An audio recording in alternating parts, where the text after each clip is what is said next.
Go live. Ready? Yeah. Hi, welcome back. So today we've had a lot of, well, actually my producer's been telling me that I need to do some jewelry making. So what we're going to do today is I'm going to set a small ruby. Now these are about 4 millimeters. So I just want to show you. Now, these are, Closer to the wall. I made these yesterday. So the key thing on these is making this little setting right here. Okay? So one of the things that people tell me all the time, they say, you know, how do you make these small things with these big hands? And I'll just show you at the size of my hands. And I always jokingly say that I have the hands of a proctologist. So here's what we're going to do. I'm going to try to show you a couple of little tricks that we have for setting these small gems. Okay? So the first thing I'm going to do is I'm going to make sure that my fine silver bezel is square on the end, and then I'm going to pick one of these small rubies. Now, you can see that. Can you see that, Wayne? Yeah, a little closer to the wall. Yeah. Okay. So these are pretty small. So there's two ways we can do this. This way here, what I do is I slide it into my finger. And what I'm doing is I'm holding both. And I'm just going to bend that down. And then I'm going to try and have that go around. Okay? So this is normally what I would do for a larger gem. But we're going to try it with this one. So I'm just going to cut off this piece, and then I'm bringing it around, and I'm holding the bottom. Okay, so this gem, of course, will want to jump out. So what I'm doing is I'm nibbling. So there's people will do it, and what they'll try to do is get a measure, and it works many times, but a lot of times if you're trying to measure something this small, it's just as easy to, as we're talking about, doing a little nibble, okay? So, now what I'm doing is so I've got it close. Perfect. Now what I'm going to do is I'm going to make one more little snap here, just to get off a little bit more of the edge if I can. And what I'm taking off is basically the width of this metal. Okay? Now what I'm going to do is I'm going to file the edges. Now if I don't file the edges, what will happen when I solder it, you'll be able to see the line. Now sometimes that happens anyway if you don't have enough solder, so I'm just going to file that. And again, I don't know if you can see this. Okay, and I'm trying to make it nice and square. So the edges that I'm taking off are the ones that were created by the pliers or the cutters when we did it. So now I'm going to bring both edges together. Now I'm not too concerned about keeping it round because we're going to make it round after, okay? So this is the little seam. Perfect. That I need to solder. So we're going to do a little flux.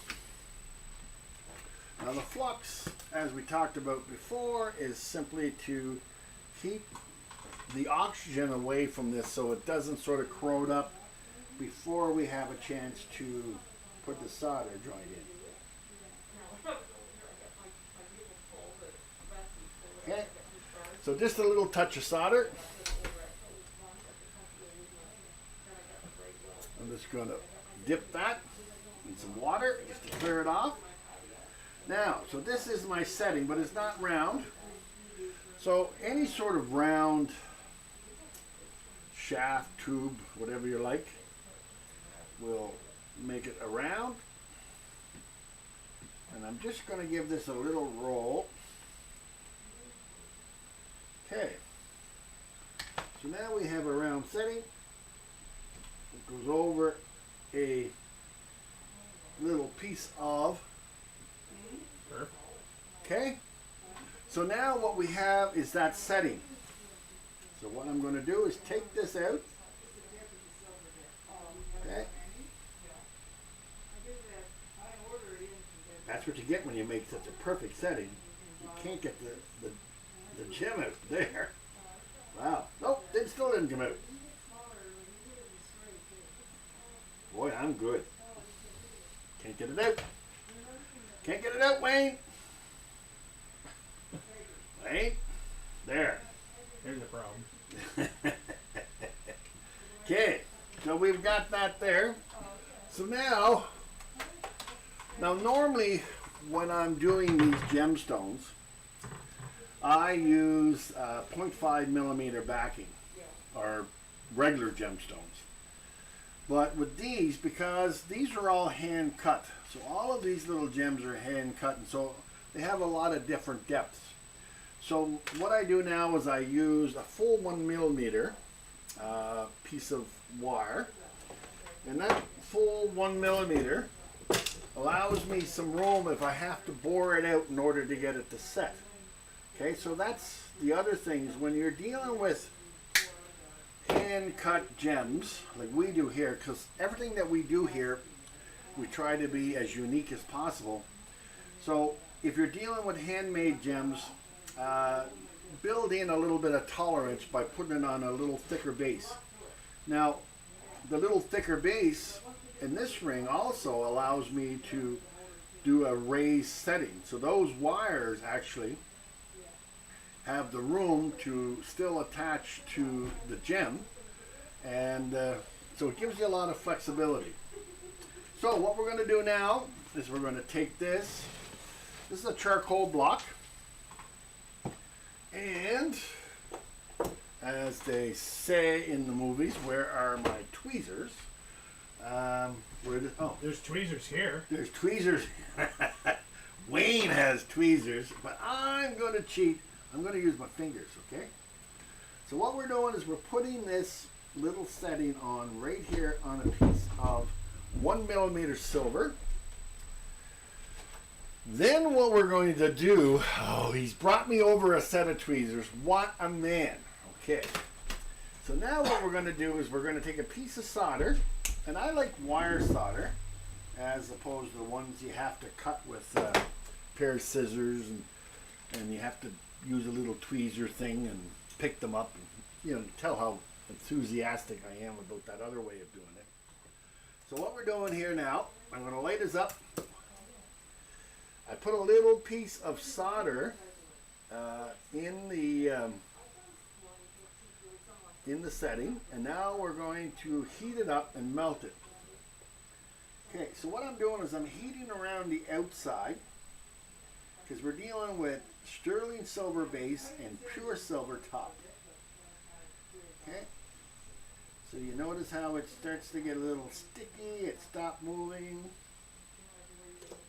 Okay, now I just got this in my hand, so we're just bringing it around,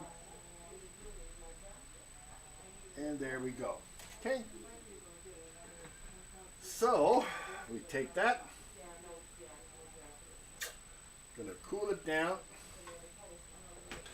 So what you have here now is the setting that is the exact size of that. Close to the wall.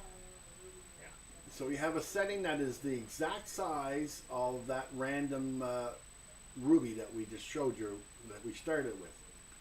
So what's left to do now is this gets cut away.